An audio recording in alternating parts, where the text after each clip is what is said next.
سلام انجینیر عزیز، خوش آمدین به جلسه دوم از مدیریت و کنترل پروژه با استفاده از نرم افزار پرایمویرا. در این جلسه یاد میگیریم که چگونه نسخه استندالون نصب بکنیم و راه اندازی بکنیم. چنانچه جلسه قبل گفتیم که پرایمویرا دو نسخه داره در کل. یکی نسخه EPPM است که مخفف Enterprise Project Portfolio Management است و نسخه دومش هم پروفشنال یا استندالون است. به خاطر نصب رسمی و قانونیش با چیکار بکنیم؟ ابتدا میریم براوزر خود باز میکنیم، میریم در قسمت جستجو می نویسیم که Oracle Cloud Delivery Cloud. قسمت آمده Oracle Software Delivery Cloud انتخاب کرده. در یک اکانت میسازیم. Create an account کلیک کرده. ما قبلا اکانت ساختیم، شما خیلی مراحل ساده داره. این اکانت بسازین، بعد اکانت خود وریفای بکنین و بعد از وریفای دوباره ساین این شوین. کریت اکانت میبینید که خیلی چیزی ساده هست، شما میتونید حتما این رو خود اپروو بکنید. خیلی خوب، پس دوباره آمده ساین این، انتخاب و اینجا ایمیل خود میزنین، درج میکنین و بعد نیکست، بعد از پسورد مرتبط به اکانت خود وارد میکنین، ساین این. و در این قسمت برای شما یک کد را میفرسته که کد در ایمیل شما هست، باید از ایمیلتون کد را وارد بکنین. خب این کد هست 267 098 267 098 و وریفای. بعد از اینکه وریفای شد میرین در این قسمت. خیلی خوب، در اینجا من جستجو میکنم که کدام نرم افزار اوریکل میخواین شما دانلود بکنین. من نویسم که پروژکت پرایمویرا پروژکت، خب پرایمویرا پروژکت مانیجمنت.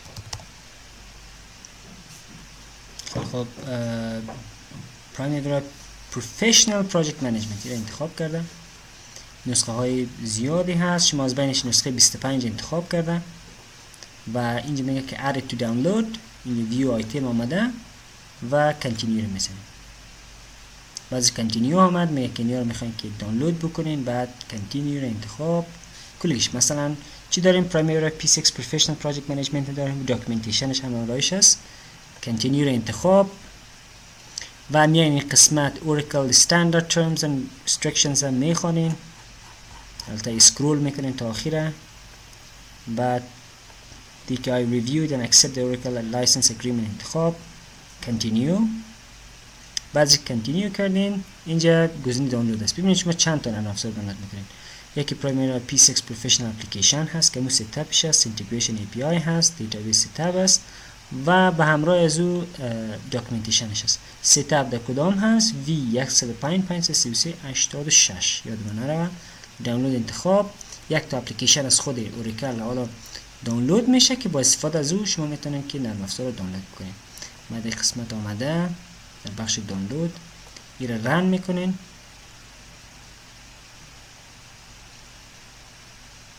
خب ببینیم، بله اوریکل دانلود منیجر انتخاب. بعد از اینکه دانلود شد نیکست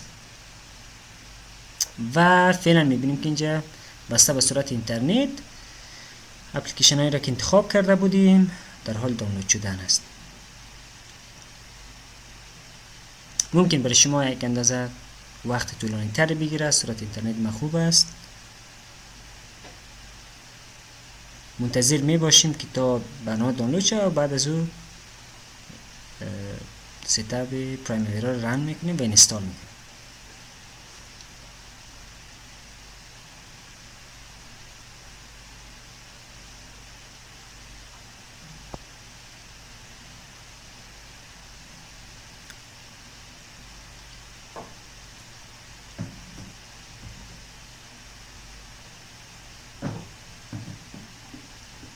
خیلی خب، بعد از اینکه تکمیل شد، کامپلیت آمد هر چهارتاش، میایم اوپن دستینیشن هم روش کلیک میکنیم، میبینیم که 4 تا نرم افزار برای ما دانلود شده، 4 تا فایل برای ما دانلود شده.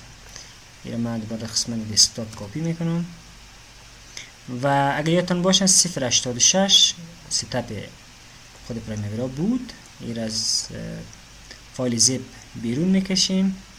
همین ترتیب این قسمت آمده. دوباره این ستا رو هم البته یک تو فولدر اینجا ایجاد بکنیم. پرایمویرا 2025. خیلی خوب. پروفشنال ستاپ آورده و اکسترکت میکنیم این قسمت. بعد از اینکه اکسترکت شد شما میبینید که P6 پروفشنال ستاپ موجود است. روی کلیک کرده و رن از ادمنستریتور میگیم. بعد گزینه یس انتخاب و میریم که نرم افزار اینستال بکنیم. خب دو گزینه داریم، تیپیکال و ادوانس. تیپیکالش مستقیم نرم افزار رو نصب میکنه، اما ادوانسش برای شما اختیار زیر میده که یک تعداد نرم افزارهایی که همراه خود پرایمویرا هست اینستال بکنین یا نه. مثلا .NET فریمورک 462 اگر نداشتین اختیاری هست میتونید که اینستال بکنین. و همچنین یک سری کامپوننت های خود برنامه هست، مثلا ویژوالایزر، Tools for P6 Professional Database و درایوراش هست. ما همه‌اش میخوایم اینستال شوه. Next و اینستال. حالا کاری که میکنه این است که یک تعداد فایل ها را در درایو سی شما کپی یا رایت میکنه و بعد قسمت دیتابیس کانفیگوریشن میاد. این هم بسته به صورت کمترتان است که ممکن برای شما یک اندازه وقتی بیشتر بگیره یا کمتر نسبت به من.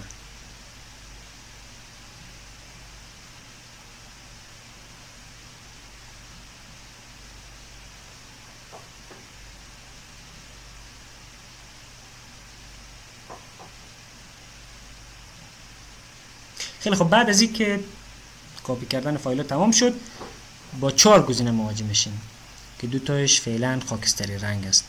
Run Standalone Upgrade Utility. این در زمانی است که شما نسخه های قبلی رو دارین، فقط میخواین که اپگرید شود، بر پرایمویراتون از 24 تا 25 اپگرید شود.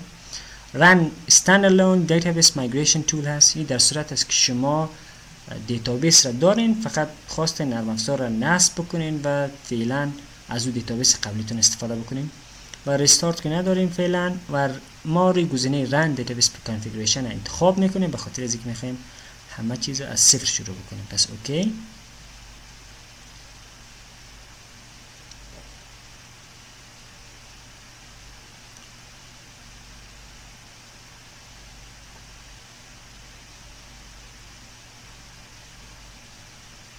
خیلی خوب. بعد از اون چنین صفحه میاد برای ما. اگر شما قبلا دیتابیسی داشتین رو میتونید که حذف کنین. مثلا من داشتیم میرم چون نسخه 24 اینستال بود و ایرم دیلیت و فعلا جدید میخوایم که یک تا دیتابیس ایجاد بکنم. روی گزینه اد کلیک میکنم و درایور تایپش از نوعیت P6 Professional Standalone میخوایم و نامش را میگذارم PMDB Project Management Database. Next. و تنها کاری که میکنیم این قسمت شما لاگین نیم میتونین متفاوت بگذارین. من فعلا ادمین میگذارم به خاطر سادگی کار و پسورد میگذارم. مثلا پسورد 123 123. یک موضوع دیگر یادمون نره که قسمت بیس کرنسی میتونیم که واحد پولی اصل یا اساسی رو انتخاب بکنیم. به این معنا که شما اگر دلار میگذارین بعدا افغانی تعریف کردین، افغانی از جنس دلار است. یعنی در اصل میگوین که یک دلار ما 60 یا 64 افغانی میشه، اما ما میخوایم که افغانی رو خودش تعریف کنیم به عنوان به این خاطر که کل پروژه ما واحد پولیش افغانی است. اما اگر شما متفاوت بود میتونید که واحد پولی متفاوت انتخاب بکنین. افغانی AFN و همچنان مخففش هم AFN هست. کلیک next و در این قسمت میگه که دیتابیس شما در کجا باید ذخیره شود. من میگم که در قسمت داکیومنت درست است. یک موضوع دیگه هم است که میخواین شما دیتاهای سامپل وقتی که نرم افزار پرایمویرا رو باز میکنین موجود باشه یا نه. ما میخوایم نباشه به خاطر از اینکه وقتی که شما OBS و EPS و همچنین ریسورس را تعریف میکنین اونا دیگه یک اندازه زیاد است. اما به خاطر یادگیری اگه خواستین سامپل دیتا موجود باشه خیلی خوب است، اما فعلا من انتخاب نمیکنم. گزینه سیف و میبینید که alias is saved successfully. اوکی و تمام.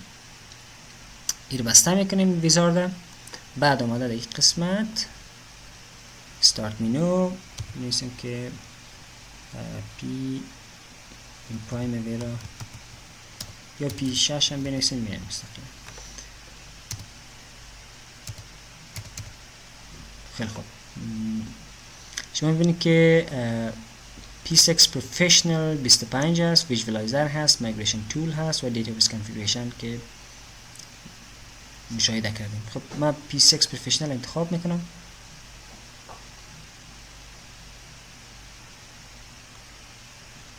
یک مدت زمانی میگیره تا برنامه لود شود. خیلی خوب، اینجا لاگین ما بود ادمین، پسورد ما هم بود 1 2 3. شما ممکن چندین تا دیتابیس داشته باشین، از اینجا میتونید دیتابیسی که مرتبط با شما هست را انتخاب بکنید. لنگویج هم که چند فارسی ندارم متاسفانه، تنها عربی هست و ما فعلا انگلیسی انتخاب کرده. ریکانکت بزنید. حالا شما ممکن یک پیام را دریافت بکنید مبنی به اینکه فعلا صنعت را که شما میخواین به او کار بکنید را انتخاب نکردین، پس صنعت را هم انتخاب بکنید که ان شاءالله جلسه بعدی روش بیشتر توجه خواهیم کرد.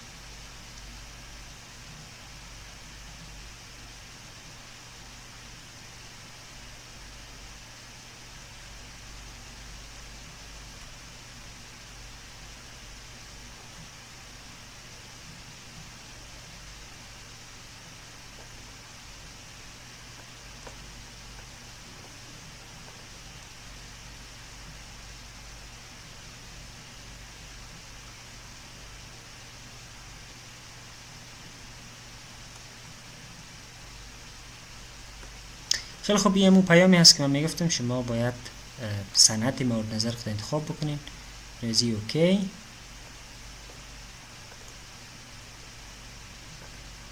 اینا دیگه نیاز نداریم، میبندیم. خیلی خوب، اینم از نرم افزار ما که اینستال شد و اگر شما انتخاب کرده باشین سامپل دیتا را، اینجا دیتا های خیلی زیاد میاد، پروژه ها موجود میاد برای شما و فعلا من انتخاب نکردم چون چیز نمیاد. خیلی خوب، این جناب صاحبای عزیزی بود از جلسه امروز ما.